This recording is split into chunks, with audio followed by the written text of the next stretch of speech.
그래서 이제 조선일보를 비롯해서 보수 언론이 이제는 아예 노골적으로 사설에서 칼럼에서 이제는 기자노트에서도 막 대통령을 비판을 하더라고요. 전방위로 나서서 한다.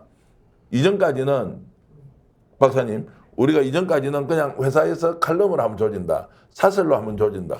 근데 지금 기자까지 다 나섰어요. 이런 부분 지금 어떻게 봐야 됩니까? 더 강한 말씀을 하시네. 조진다 이렇게 말씀. 아, 조진다. 예, 조진다는 전문용어라고 생각합니다. 죄송합니다. 그러니까 제가 봤을 때는 그러니까 아까 말씀하셨는데 지지율이 20%대 중반이라고 얘기하면 오차 범위가 있기 때문에 예. 대부분 플러스 마이너스 3.1 정도 되거든요.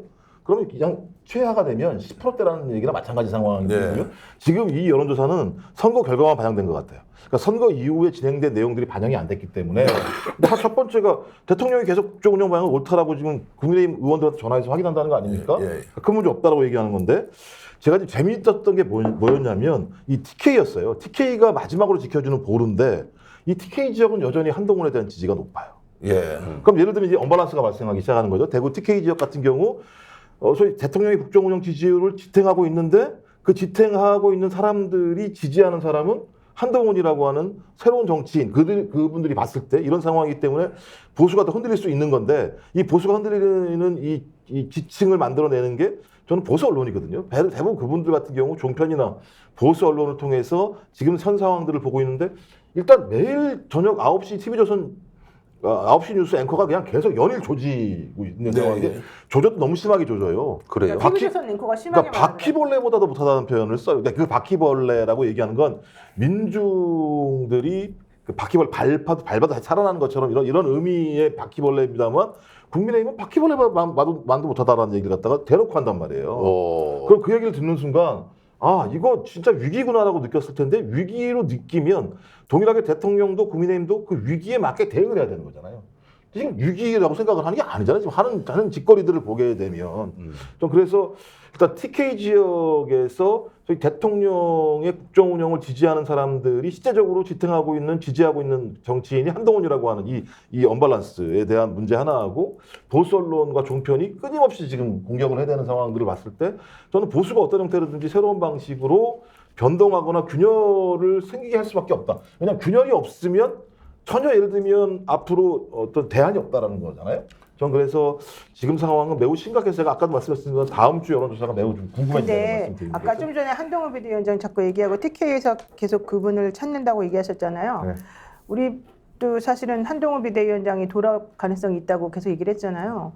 갑자기 또 그 이후부터 한동훈 비대위원장 다시 나오면 안 된다는 얘기가 계속 나와요. 조정훈 그 당선자 같은 경우에도 한동훈 비대위원장하고 통화했다. 자기 잠깐 쉰다고 하더라. 이 얘기 나왔고요.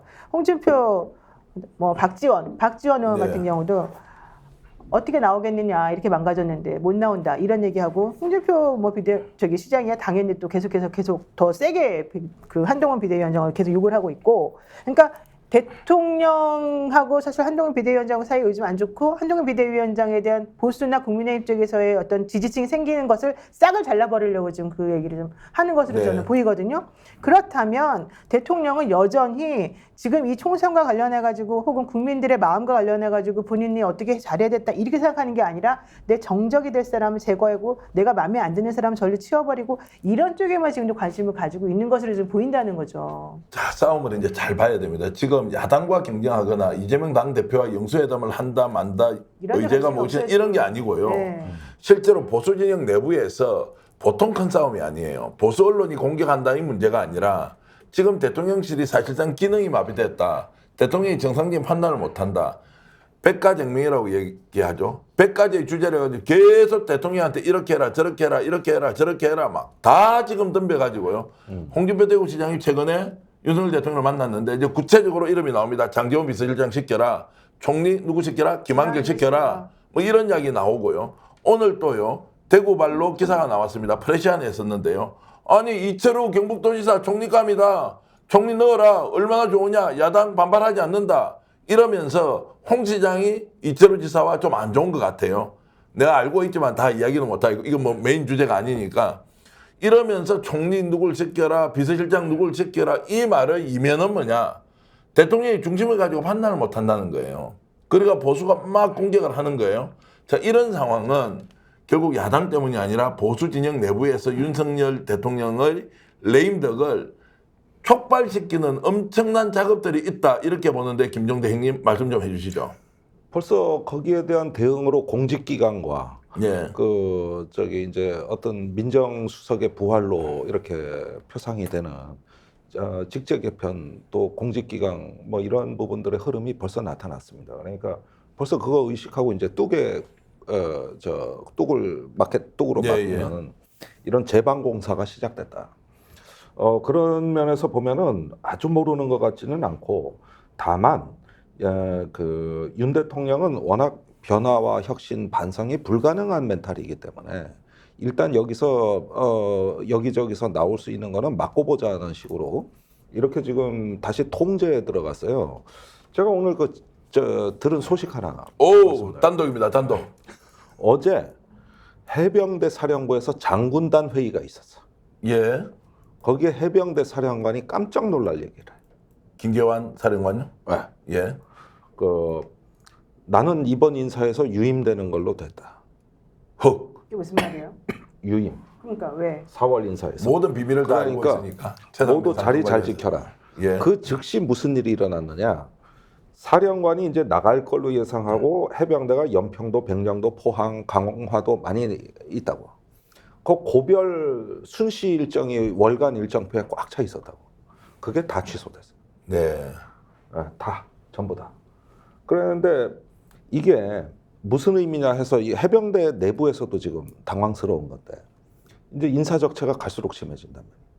그랬는데 그 선거가 끝나고 그 이제 개표한 이튿날인가 지휘서신에서 이상한 서신을 내부망에 띄운다고. 그동안 말 못할 고뇌가 많았다. 나는 그게 궁금한 거 그 말 못할 고뇌가 뭐냐. 이야. 그랬었는데 그 서신이 딱 나오고 나서 이제 고별 순시단이던 해병대 사령관이 불과 사낙을 지나서 이제 월간 일정표는 다시 짜라. 말 못할. 나는 계속 유임다. 이 얘기를 장군들 앞에서 해버린 거예요.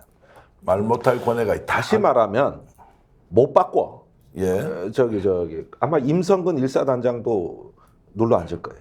이 분위기대로는. 그러면은 이게 무슨 얘기냐면은 특검 얘기 나오고 그러니까 못 바꾼다는 얘기가 한 걸음 더 나가서 마지막까지 몸을 던져 막아라. 이 사인이 내려갔다고 봐야잖아. 스픽스가 말하는 언론입니다. 대세는 유튜브, 그중에서 스픽스. 좋아요, 댓글, 구독, 알림 설정. 여러분이 저희를 사랑해 주시고 우리가 여러분을 사랑하는 4가지 방법입니다.